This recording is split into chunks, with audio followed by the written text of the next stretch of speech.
Hi guys, welcome back to my channel. If you're new here, hi, my name is Hope. So in this video we are going to talk about the Global Career Scholarship for undergraduates.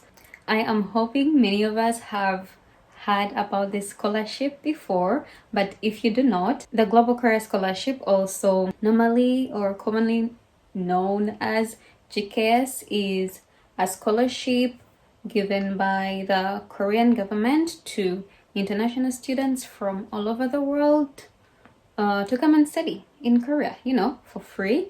And they have lots of benefits from tuition, your travel fare, and stipend, and many more things. It's a really good scholarship, and I always recommend that you apply for it. I think it's one of the best scholarships for students in Korea. So the general application and how the whole system goes for the undergraduate application is not so much different from the graduate. So I made a video about the graduate application. So if you're interested in getting to know like the whole process, I think you can check out that video. I'm going to leave it in my description. It was very detailed and I hope it helps you. The Global Career Scholarship program for undergraduates also has both the embassy and university tracks, so you can also consider like which one will work best for you. And just like the graduate program, the undergraduate one also needs you to apply to 3 universities for embassy track and just one if you are applying for university tracks, so you need to take that into account.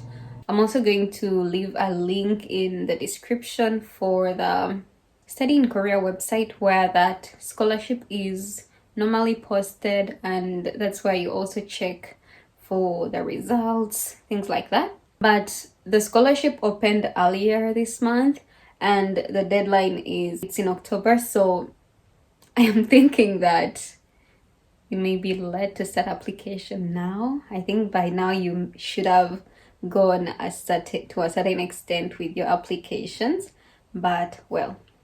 So unlike the GKS graduate scholarship that takes in, I think, more than 1,000 students every year, the undergraduate scholarship actually takes in very few people, and I think most times it takes in like one person per country. If you access the website, the Study in Korea website, it has documents that show you the quota for every country in a year, so you can refer to that if that's information you are interested in. So when you see the quota, it may feel discouraging, because you may feel like, how are they going to select me from like a whole country or from all these participants? But just put in your application, yeah, just try to put in your application, and I hope all goes well. So this video is mainly about tips for when applying for this GKS undergraduate scholarship. They're going to be given by a scholar, not me this time. Yeah, so we're going to listen from a scholar, and I hope it will be helpful to you in some way. So the most common questions that are asked about the application process are about the study plan, personal statement, and the results slips. So that's what he is mainly going to be explaining to you guys about, and I hope it will be helpful. So the person that's going to be sharing is from Uganda, and most of the information may be more relevant to Ugandans, and I know that here we are from different countries, but I hope that you can pick something that you can apply to your particular situation. Yeah, so let's start. Hello, my name is Paul Samakola, a GKS scholar currently pursuing my industrial engineering degree in Kai, South Korea. Being a GKS scholar comes with a lot of benefits, especially being able to basically study for free and receive a monthly living allowance. With this allowance, I'm able to cover my costs for food, travel, and other personal effects I might have. I've also been availed the opportunity to learn the Korean language, which has tremendously helped with my stay in South Korea, especially in making Korean friends, having different experiences. Yeah, it's just the best. Regarding the application, there are a couple of things you should keep in mind. The most important being that all the information you provide is accurate and up to date.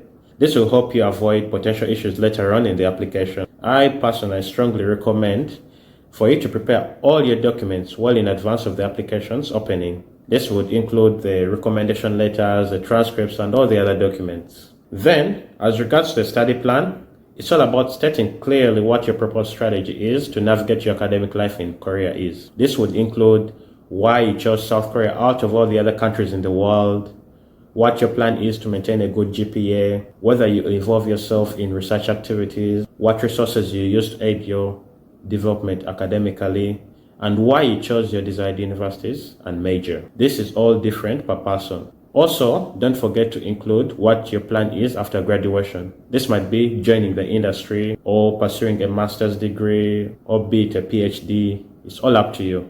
At the end of the day, there isn't one correct answer.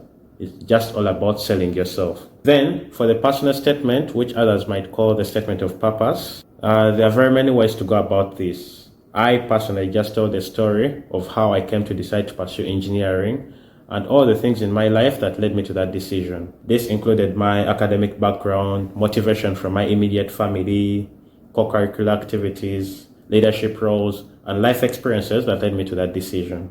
This chronology basically showcased my growth from childhood to the point of applying to the GK scholarship. I also included why South Korea would be the perfect fit to pursue my goals.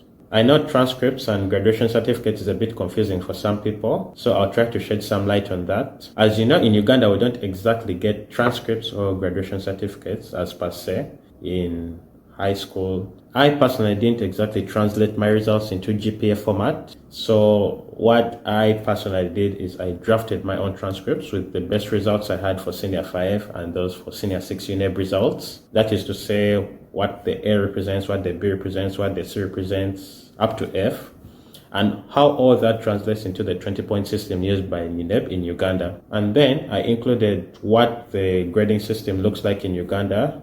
I then took this to my high school for verification of the results and also signing and stamping. Then the other thing is the graduation certificate for high school. You know, in Ugandan high schools, don't usually receive a graduation certificate. So just be creative, if you know what I mean.